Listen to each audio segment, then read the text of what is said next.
Hello అండి అందరికీ welcome back to RMT's kitchen club. ఈరోజు మన వీడియోలో ఒక మంచి రైస్ రెసిపీని మీతో నేను షేర్ చేసుకోబోతున్నాను. అదేంటి అనుకుంటున్నారా? పితికి పప్పు పులావ్ అండి. చాలా టేస్టీగా ఉంటుంది, ఒకసారి ట్రై చేయండి. మరి లేట్ చేయకుండా దాని ప్రిపరేషన్ చూద్దాం. ఇక్కడ నేను 2 గ్లాసుల నార్మల్ నేను ఇంట్లో యూజ్ చేసే బియ్యాన్ని తీసుకుంటున్నాను. ఈ బియ్యం అనేది ఆప్షనల్ అండి, ఏ రైస్ అయినా తీసుకోవచ్చు. మీరు బాస్మతి రైస్ అయినా లేకపోతే ఇంకా వేరే ఏ రైస్ అయినా తీసుకోవచ్చు. ఈ విధంగా తీసుకున్న బియ్యాన్ని శుభ్రంగా కడిగి వాటర్ పోసి 1/2 అవర్ నాననివ్వాలి. తర్వాత స్టవ్ మీద కుక్కర్ పెట్టుకొని ఆయిల్ వేసి 1 ఇంచు చెక్క, 4 లవంగాలు, 2 యాలకులు, 1 బిర్యానీ ఆకు, ఇంకా మీ దగ్గర ఉంటే ఏవైనా బిర్యానీ సామాన్లు కూడా వేసుకొని ఒకసారి బాగా వేయించుకోవాలి. తర్వాత కట్ చేసి పెట్టుకున్న ఉల్లిపాయ ముక్కలు, పచ్చిమిరపకాయ ముక్కలు, కాస్త కరివేపాకు వేసి ఉల్లిపాయలు కలర్ చేంజ్ అయ్యే వరకు వేయించుకోవాలి.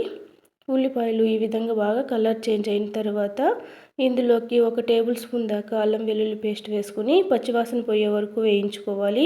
అల్లం వెల్లుల్లి పేస్ట్ పచ్చివాసన పోయిన తర్వాత కట్ చేసి పెట్టుకున్న 2 పెద్ద సైజు టమాటా ముక్కలు కూడా వేసుకొని ఈ విధంగా కాస్త ఉప్పు వేసుకొని ఒకసారి బాగా కలిపి ఇందులోకి మనం రెడీ చేసి పెట్టుకున్న పితికి పప్పును కూడా వేసుకోవాలి.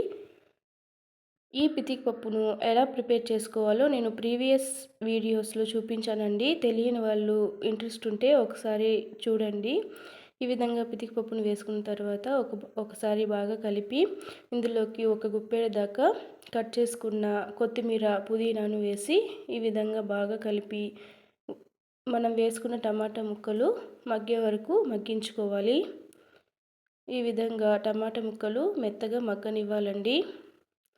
ఇలా మధ్య మధ్యలో కలుపుతూ టమాటా ముక్కల్ని మగ్గించుకోవాలి. టమాటా ముక్కలు బాగా మగ్గిపోయిన తర్వాత ఇందులోకి మనం నానబెట్టుకున్న రైస్ను వేసుకోవాలి.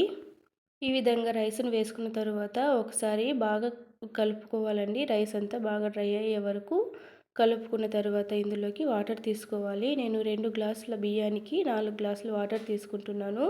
మీ బియ్యం కెపాసిటీని బట్టి మీరు వాటర్ అనేది తీసుకోండి. ఈ విధంగా వాటర్ తీసుకున్న తర్వాత ఒకసారి అంతా బాగా కలపాలి. ఇందులోకి నేను ఫుడ్ కలర్ని తీసుకుంటున్నాను. మీకు ఇష్టం ఉంటే తీసుకోండి, లేకపోతే స్కిప్ చేయండి. నేనైతే వీడియో కోసం తీసుకుంటున్నాను.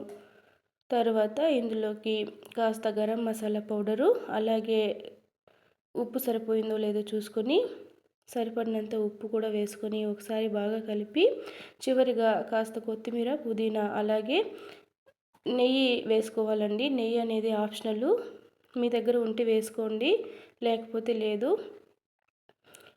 ఈ విధంగా నెయ్యి వేసుకొని ఒకసారి బాగా కలిపి కుక్కర్ మూత పెట్టి 1 విజిల్ రానివ్వాలండి. విజిల్ అనేది మీ కుక్కర్ కెపాసిటీని బట్టి 1 విజిలా 2 విజిలా చూసుకోండి.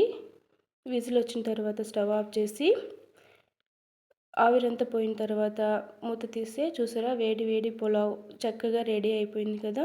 చూసారా ఎంత బాగుందో, చాలా టేస్టీగా ఉంటుందండి. ఒకసారి మీరు కూడా ట్రై చేసి ఎలా వచ్చిందో కామెంట్ చేయండి. ఈ రైస్ని పుదీనా చట్నీలోకి తీసుకుంటే చాలా టేస్టీగా ఉంటుంది. అలాగే ఎలాంటి మసాలా కర్రీలోకైనా ఇది చాలా టేస్టీగా ఉంటుంది. ఒకసారి ట్రై చేసి ఎలా వచ్చిందనేది నాకు కామెంట్ చేయండి. అలాగే వీడియో నచ్చితే ఒక లైక్ చేయండి. ఇలాంటి మంచి మంచి వీడియోస్ కోసం నా ఛానల్ని సబ్స్క్రైబ్ చేయండి.